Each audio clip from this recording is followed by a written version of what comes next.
Hello friends, in the last lecture I have discussed about the fluidity of the plasma membrane. In that I have discussed that the lipid molecules are the structures and maintain the structures and the integrity of the chromosomes. But plasma membranes also need to perform some specific functions like transports of the solutes across the membranes, and also it helps in the signal transductions. So these functions like transport and the signal transductions, these functions are performed by the proteins which are present on the plasma membrane. So these proteins are called as the membrane proteins, and these membrane proteins are the functional components of the plasma membrane, whereas the lipids are the structural components of the plasma membrane. So membrane proteins are divided into two classes. One is the peripheral protein, and another class is the integral protein, or you can call as a intrinsic proteins. Peripheral protein, as the name suggests, it is present on the periphery of the plasma membrane on both sides, whether it's either towards the cytosol or towards the extracellular regions. And these peripheral proteins interact with the lipid molecules through non-covalent interactions. These interactions is non-covalent interactions. And this peripheral proteins is never going to interact with the hydrophobic core of the plasma membranes. So when you want to extract these proteins, you have to use the gentle extraction procedures, like use of extreme pH and high salt concentration. Once you put this membrane in the high salt concentration or under the extreme pH conditions, you can easily extract these peripheral proteins. While extracting these peripheral proteins, it will not going to disturb the lipid bilayer structures or the integrity. Example of peripheral protein is the ankyrin and the expectorin, which is present on the plasma membrane of RBC.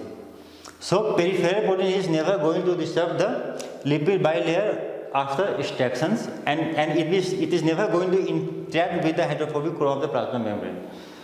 But in contrast to peripheral proteins, you are having an integral proteins, which is going to interact with the hydrophobic core of the plasma membranes, and these interactions with the lipid bilayer will be either covalent or non-covalent interactions. Since it interacts with the hydrophobic core of the plasma membranes, so one has to use the harsh extraction procedures like use of detergents or SDS. But while extractions of these integral proteins, it may disturb the structure or integrity of the lipid bilayer. So integral proteins interact with the hydrophobic core of the plasma membrane. Further, integral protein or the intrinsic proteins is further subdivided into two classes. One is the transmembrane proteins, which is very, very important for the examination point of view, and also for the cells to perform the specific functions. And it will expand the hydrophobic barriers of the plasma membrane. Another class is the lipid-linked proteins. These proteins are covalently attached to our lipid molecules. So this is the proteins which has the lipid molecules attached to it, and this lipid molecules is embedded into a plasma membrane. So here proteins are not gathered embedded into the plasma membrane, but only the lipid part of the proteins. It is present in both cytosol as well as extracellular regions, and the example is GPI-linked proteins. While in the case of transmembrane proteins, whole proteins get embedded into the lipid bilayer. So now I am going to discuss about the transmembrane protein, which is very, very important.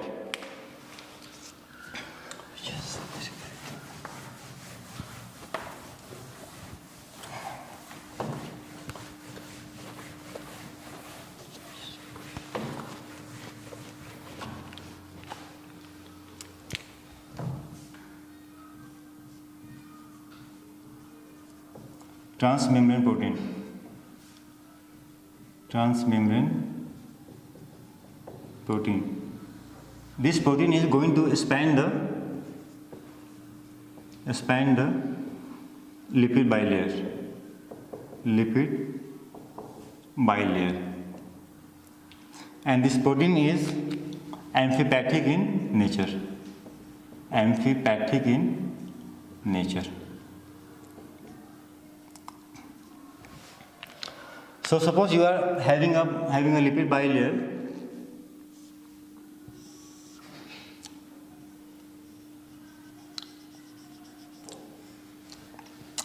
This is N, this is C.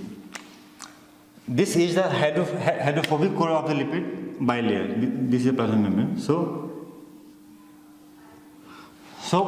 since it's an amphipathic in nature, so it contains polar amino acids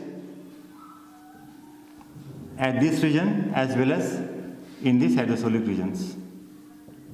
While non-polar amino acid will be present in the hydrophobic core of the plasma membranes. So this part will contain a non-polar amino acid. Non-polar amino acid, and it is 20 to 25 amino acid residue. And this part will be in the form of alpha helix structure. Alpha helix structure. So this, and in the case of 95% of transmembrane proteins, hydrophobic regions contains the alpha helix structures. But there are some exceptions, like the porine proteins. Like porine protein. Like porine protein. What is the exception? This is a plasma membrane.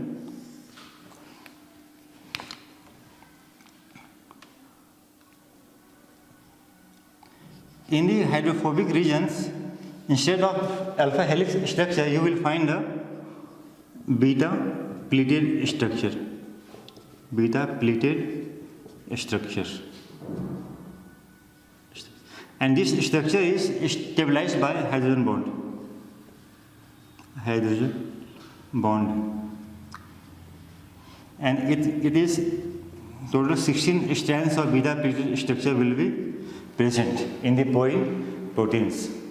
So this, what is the function of porine proteins? It is going to form such channels.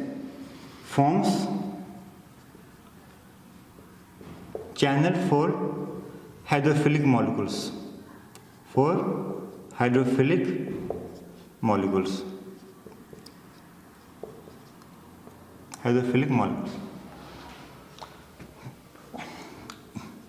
So you are having a plasma membrane here. They're going to form a channel. This porine protein is going to form a channel. You are having a hydrophobic barriers here. Like this, you will find a 16 strands of beta-pleated structures. These porine proteins, beta-pleated structure which is present near the hydrophobic regions or outside the channels, part of the porine protein which forms the outer surface, they are the hydrophobic amino acids. Means periphery of the porine proteins contains the hydrophobic amino acids, while inside the porine proteins they contain some hydrophilic amino acids or polar amino acid. So porine protein contains both hydrophobic as well as hydrophilic amino acid. Hydrophobic will present in the exterior, while hydrophilic amino acid will present in the internal, which helps in the transport of hydrophilic solutes, hydrophilic molecules.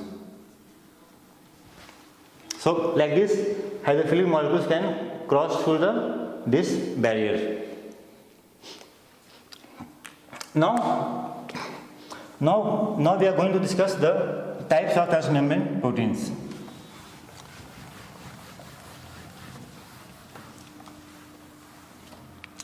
So transmembrane proteins is of two types.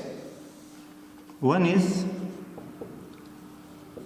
single pass transmembrane protein, and another is the multiple pass transmembrane protein. Multiple pass transmembrane protein. So you have two types of transmembrane protein. One is single pass and another is a multiple pass transmembrane protein. As the name suggests, this single pass transmembrane protein will expand the membrane only single time.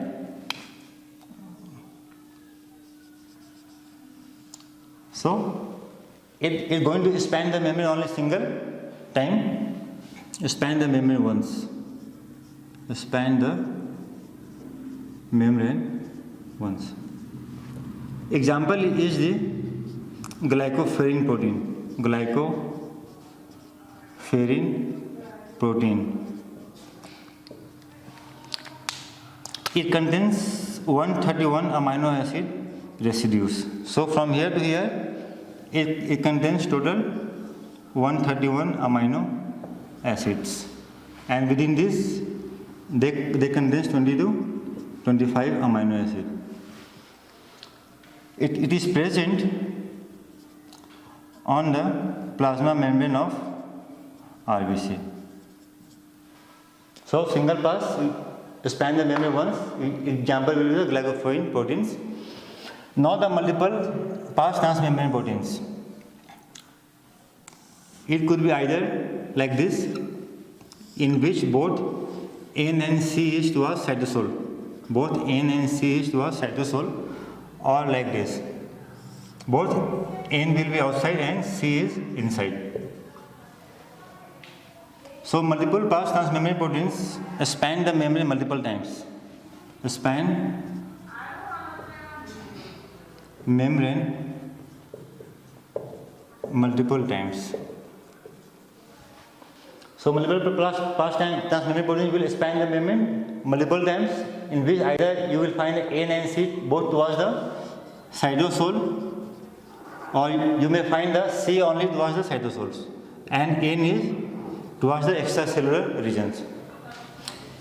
Example of these types of transmembrane protein is band 3 protein. Band 3 protein. This is also called as anion exchanger protein. Anion exchanger protein.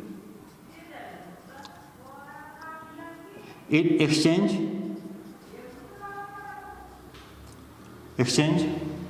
chloride and bicarbonate ions in opposite directions. That's why we are calling as a anion exchanger proteins, and it's a electroneutral transport because there is no net or gain of charges. Here comes the cytosol, where you will find a C in the cytosol, N in the extracellular region. Example, I think everyone knows, is a G protein.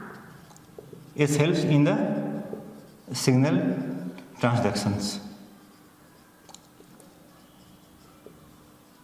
So this is helping in acting as a transport. This is helping as a in the signal transductions. So this is all about the membrane proteins, in which we have covered the transmembrane proteins, lipid link proteins, and the various types of membrane proteins like peripheral and the integral proteins. So in the coming lectures, I would be discussing about the transport proteins like carriers and the channels. Thank you very much for watching this video.